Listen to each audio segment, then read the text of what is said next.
O convidado de hoje é Dinesh D'Souza, best-seller, cineasta premiado e ex-assessor da Casa Branca no governo Reagan. Seu novo documentário, A Profecia do Dragão, analisa as origens do conflito no Oriente Médio. Dinesh, obrigado por vir. Ei, é um prazer. Obrigado por me receber. Vamos discutir o Irã, o que está ocorrendo e as mudanças internas que transformaram o medo em revolta.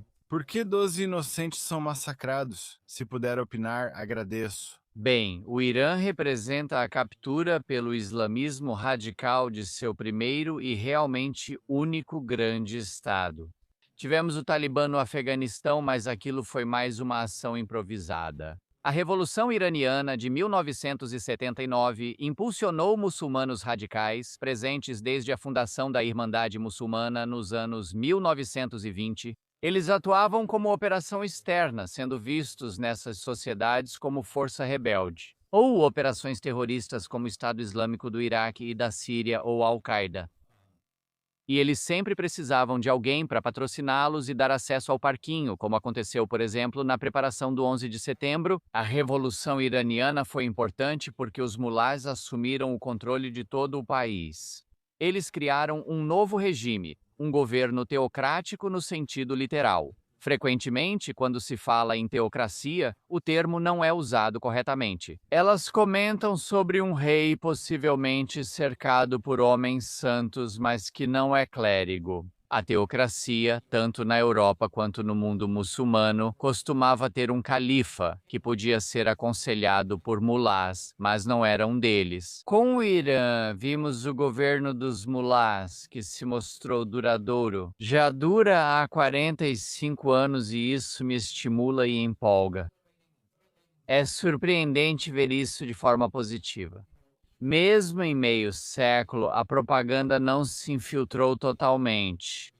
E o povo iraniano conseguiu manter uma certa independência suficiente para se encorajar a rebelar, mesmo sob circunstâncias muito difíceis. Acredito que alguns eventos prepararam o terreno para isso. A operação conjunta de Trump e Israel para atacar o Irã foi claramente crucial.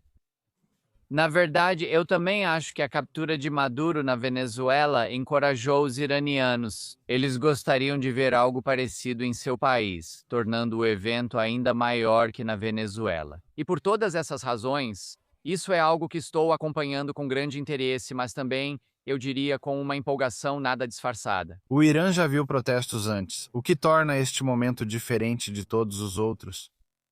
Na sua opinião? É diferente, eu acho, em um aspecto crucial, e isso, para ser bem honesto, é por causa do Trump.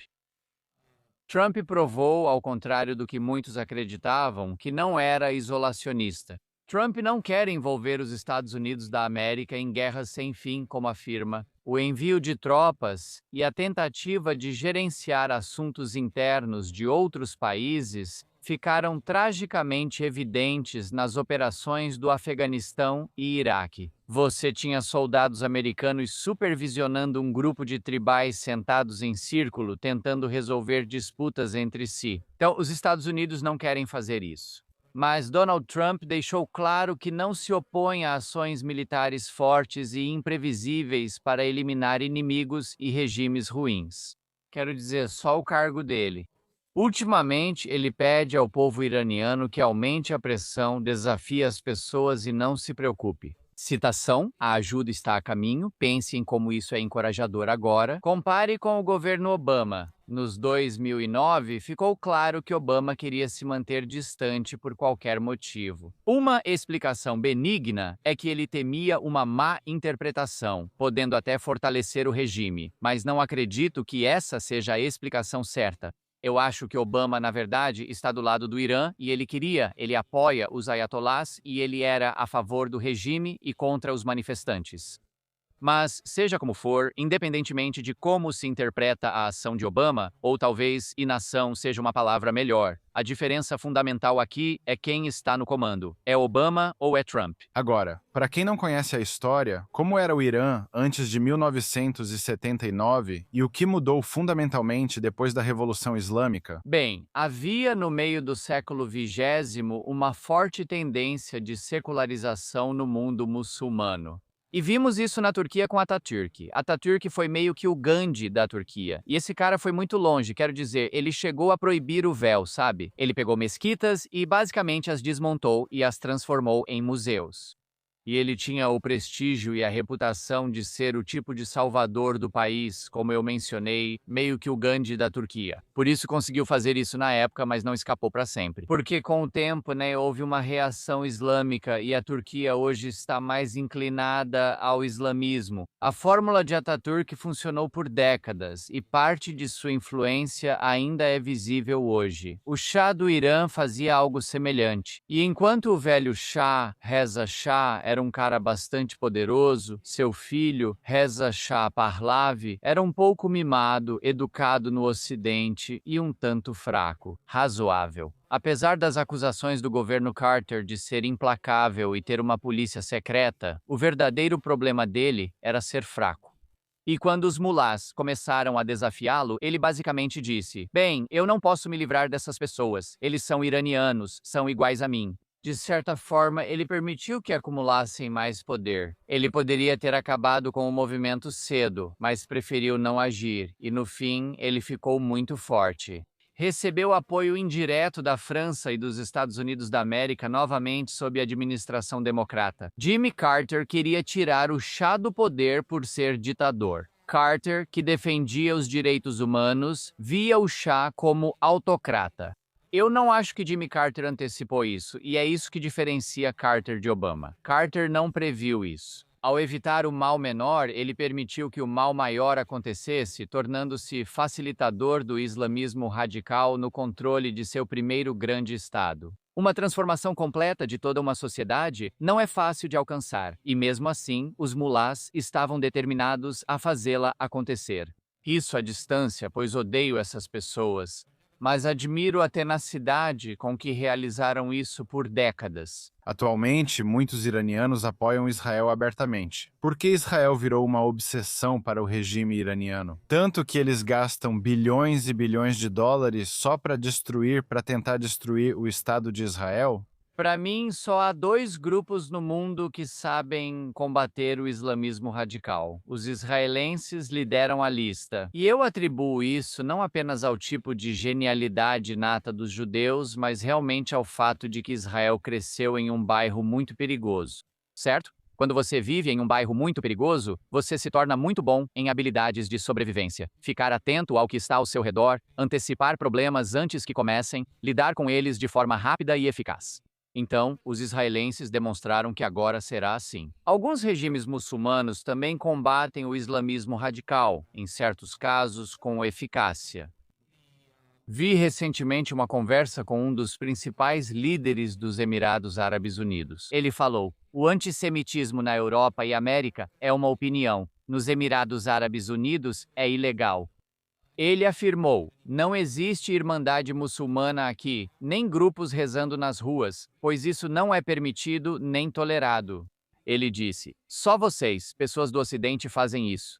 Então, é realmente interessante que, para mim, a admiração por Israel é um reconhecimento, por parte dos iranianos que amam a liberdade, de que os israelenses não estão apenas com eles em princípio, mas que os israelenses estão realmente lutando contra o islamismo radical em muitos níveis diferentes e com considerável risco para si mesmos. Eles estão assumindo muito mais riscos, por exemplo, do que os americanos. E então, sabe, os iranianos também devem saber que, nos movimentos conservadores do Ocidente, eles têm aliados, mas seus aliados não estão tão envolvidos diretamente, eficazes da maneira que os israelenses estão.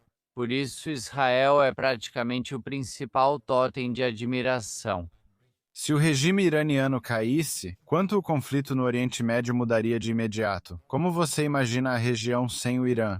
Seria grande, pois o Irã é importante de várias formas. Sabe, há apenas um punhado de estados muçulmanos realmente poderosos no Oriente Médio, certo? Há o Egito, a Arábia Saudita e o Irã. Diria que esses são os três principais, cada um trazendo algo diferente à mesa. A Arábia Saudita é rica e abriga Meca e Medina, locais sagrados. O Egito tem uma sociedade grande, de classe média e instruída. Os iranianos têm armas nucleares, são grandes e possuem petróleo, tornando-se poderosos. Esses três disputam há séculos pela supremacia na região.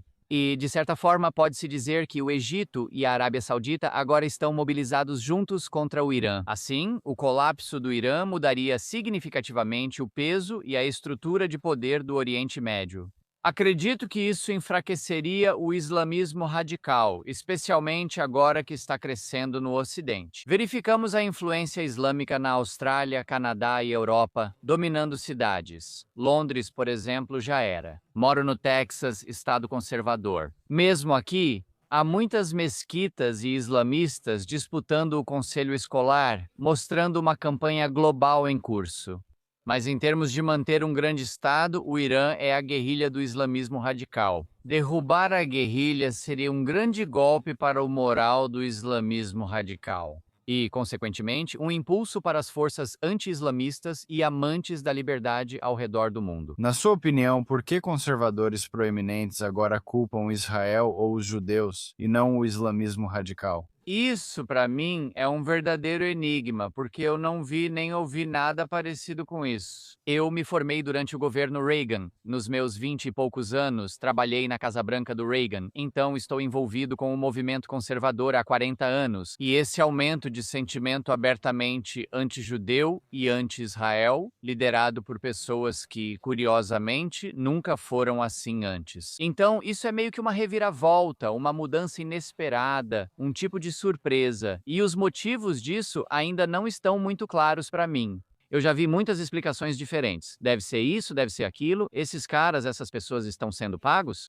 O que poderia explicar esse tipo de mudança tão bizarra por parte de pessoas como Kataka Carlson ou Candace Owens? Mas também há alguns personagens secundários nesse tipo de pelotão. Então, para alguém como eu, mesmo que Israel não tenha sido tradicionalmente o meu tema, eu me concentrei em história e política. A maioria dos meus livros e filmes foi sobre a América. De certa forma, fui levado a isso e forçado a ser mais franco e criticar pessoas que conheço há muito tempo. Simplesmente porque não estou apenas perplexo, mas realmente indignado com a maneira como essas pessoas estão minando a coalizão Trump e Make America Great Again, minando, na minha opinião, os interesses dos Estados Unidos. Não é só deslealdade com Israel ou intolerância descarada e repugnante.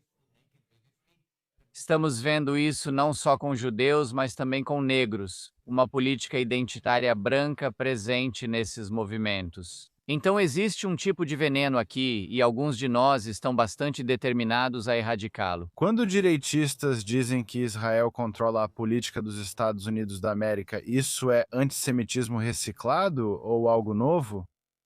Eu acho que, sabe, existe sim. Os judeus são um grupo muito bem-sucedido no mundo. Eles fazem parte do que Thomas Sowell falou há muitos anos atrás. Como um desses tipos de tribos bem-sucedidas do mundo, eles não são a única tribo bem-sucedida. Existem várias outras. Os chineses do exterior são uma tribo muito bem-sucedida. Os Mormons são uma tribo bem-sucedida como grupo. E, claro, os episcopalianos WASP também são uma tribo bem-sucedida. Os indianos asiáticos são tribos bem-sucedidas em vários países. E por isso não é surpreendente que grupos bem-sucedidos tenham influência nos setores em que atuam de forma muito desproporcional ao seu número. Então isso foi notado, mas por muitos anos na vida americana você realmente não podia dizer isso. Havia uma espécie de tabu em torno disso. E eu acho que o que aconteceu na nossa sociedade. Isso é, em parte, uma reação a muito do autoritarismo da Covid, à censura digital, à diversidade, equidade e inclusão. Você não pode dizer isso, você não pode dizer aquilo. É quase como se tivesse havido uma espécie de explosão na direção oposta, em que as pessoas estão dizendo tudo aquilo que nunca deveriam dizer. Agora, ao fazerem isso, elas têm uma falsa confiança de que, só porque estão dizendo algo meio chocante ou anteriormente tabu, isso deve ser verdade. E é aí que está a falácia. Diria que os judeus, como grupo nos Estados Unidos da América, têm influência desproporcional. Isso ocorre também com vários outros grupos, mas isso não significa nada, especialmente para um país pequeno como Israel. Do tamanho de Nova Jersey, com um produto interno bruto e um produto nacional bruto muito menores do que os dos Estados Unidos, e sem nenhuma quantidade de armamento que possa se igualar à dos Estados Unidos. Quero dizer, não faz sentido nenhum afirmar que o pequeno cachorro terrier israelense, sabe, de alguma forma está controlando o elefante americano. Isso desafia a razão e a lógica. Na verdade, acho que em Israel a preocupação é oposta. Os Estados Unidos, por causa da ajuda que dão a Israel, sem falar no apoio político, os Estados Unidos estão em posição de, tipo, intimidar Israel? Não entrem no Irã, não terminem o trabalho, deixem os mulás continuarem no poder. Quero dizer, as evidências, eu acho, parecem ser bem claras de que entre, digamos, Netanyahu e Trump, é o Trump quem está dando as ordens, e não tanto o Ned e Yahoo. Na minha opinião, Quando ouvimos o argumento America First, o que os conservadores e as pessoas não estão entendendo sobre a parceria com Israel? Se eles de fato abandonarem Israel, o que perdem moral e estrategicamente? Pode comentar sobre isso? sim, o ataque a Israel e aos judeus, muito curiosamente, tem uma espécie de componente teológico e um componente político. O componente teológico é intrigante. Por que Tucker ou Candace, que nunca mostraram interesse em teologia, de repente mencionariam teologia da substituição? As citações dos pais da igreja, quero dizer, tem algo estranho aí, e claramente isso é feito como uma espécie de mecanismo de confusão, ou talvez até mesmo um ariete contra os cristãos evangélicos que frequentemente usam razões bíblicas para apoiar Israel. E eu acho que é exatamente por isso que a direita anti-Israel acabou fomentando esse argumento teológico. Eles não levam isso a sério nem acreditam de verdade, mas usam para semear confusão teológica e tentar dividir a base cristã evangélica, geralmente pró-Israel e Israel. O componente político, curiosamente, geralmente é colocado em termos da influência do APAC da influência de Israel. Nunca vi ninguém argumentar seriamente que isso acontece numa época em que estamos vendo não só a ascensão do islamismo radical, mas também a chamada Aliança Vermelho-Verde. Ou seja, uma união bastante explícita da esquerda cultural ao redor do mundo com o islamismo radical. Parece fazer todo sentido que as pessoas do outro lado, ou seja, judeus e cristãos, ou seja, Israel e os Estados Unidos, se aproximem ainda mais. Há uma lógica quase inevitável e maquiavélica nisso, e nunca vi alguém refutar esse argumento ou mostrar por que não seria do interesse dos Estados Unidos da América se aliar a Israel. Sugerem vagamente que Israel estaria influenciando os Estados Unidos da América a entrar em conflitos que não participariam normalmente. Isso parte da ideia absurda de que, se os Estados Unidos da América não se envolvessem, radicais muçulmanos nos deixariam em paz. Por que você acha que Israel está perdendo apoio moral no Ocidente, apesar de estar lutando contra um inimigo genocida como o Hamas? Por que você acha que eles perderam essa guerra midiática? Acho que a resposta é que o poder da Aliança Vermelha-Verde é enorme mundialmente. Os muçulmanos, principalmente, representam grandes números, certo? São mais de 2 bilhões deles contra o que? 20 milhões de judeus. Então, não estamos falando de os judeus serem superados em número por 10 para 1, estamos falando de uma diferença massiva. Em segundo lugar, os muçulmanos radicais controlam muita riqueza, então eles conseguem comprar muita influência no Ocidente. De certa forma, é meio louco. Pessoas nas redes sociais perguntam: você recebe $7.000 de Israel? Radicais muçulmanos estão adquirindo departamentos de ciência política. Eles não estão investindo em influenciadores desconhecidos no TikTok ou X, mas sim controlando veículos de mídia e departamentos universitários. E, portanto, o poder disso não pode ser subestimado. Vamos lembrar que a esquerda cultural tem um enorme controle dos megafones da sociedade, refletindo sobre o poder conjunto da academia, mídia e indústria do entretenimento. Quando há um pacto entre a esquerda cultural e muçulmanos radicais, sabemos o que estes fornecem. Eles fornecem dinheiro, fornecem números ao redor do mundo e também fornecem jihadistas, quero dizer, fornecem homens-bomba, fornecem tropas. Você não verá um ativista lésbicas, gays, bissexuais, transgêneros e queer agir como um agente do Hamas. Mas o que a esquerda cultural oferece? Bem, eles fornecem acesso aos corredores do poder, fornecem entrada nos esquemas de roubo em massa que eles estabeleceram dentro da sociedade ocidental. Vemos isso com a fraude somali, por exemplo, e eles também oferecem acesso à mídia. Portanto, não é igual à Al Jazeera. A Al Jazeera sozinha seria impotente, mas a Al Jazeera, apoiada pela British Broadcasting Corporation, National Public Radio, National Broadcasting Company e Cable News Network, a força combinada ali é muito grande e os veículos conservadores são pequenos comparados aos grandes megafones da esquerda cultural.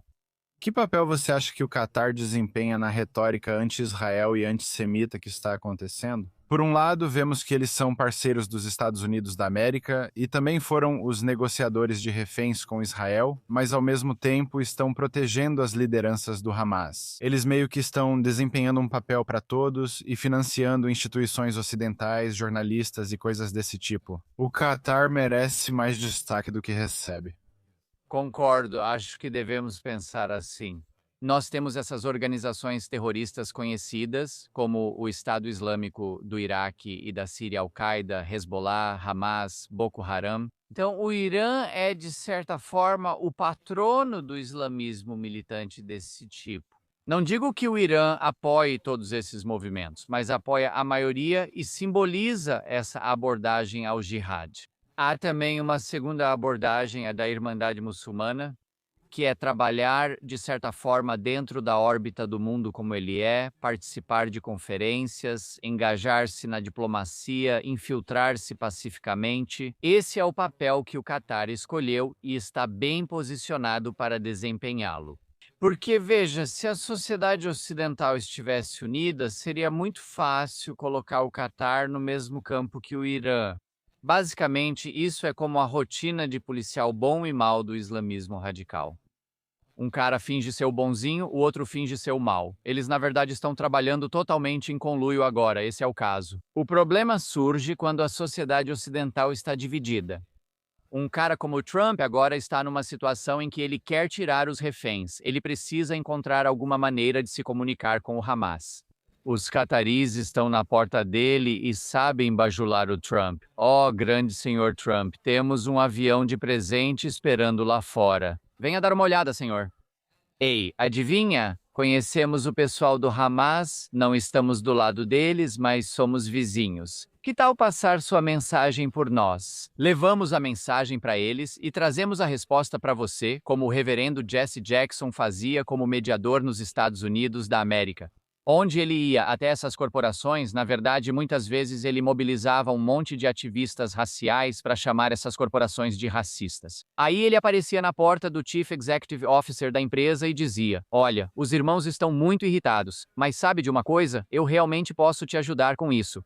Basta me enviar um pouco de dinheiro e deixar eu usar seu avião às vezes. Esse é um esquema comum na sociedade ocidental." Eu só acho que os cataris foram muito astutos e bastante eficazes, à sua maneira, em conseguir operar de um jeito que os torna mais difíceis de serem contrariados. Do que alguém que é obviamente um policial mau, como os mulás no Irã agora. Sobre a Irmandade Muçulmana, qual sua opinião sobre o futuro dela nos Estados Unidos da América após a nomeação de Mamdani em Nova York? Quero fazer um filme sobre esse tema porque considero a infiltração nas sociedades ocidentais um assunto realmente importante. Como mencionei anteriormente, está bastante avançado em alguns países europeus, sei que está presente na Austrália ou no Canadá, não tenho certeza de quão difundido está. Isso ocorre não só em Minneapolis, Dearborn, Nova York, de Mamdani, e provavelmente veremos mais casos assim. Mesmo no Texas, um estado conservador, isso mostra duas coisas. Está acontecendo em todo lugar, ou a segunda opção. Enquanto a esquerda incentiva e permite isso, a direita segue um pouco paralisada, sem saber o que fazer.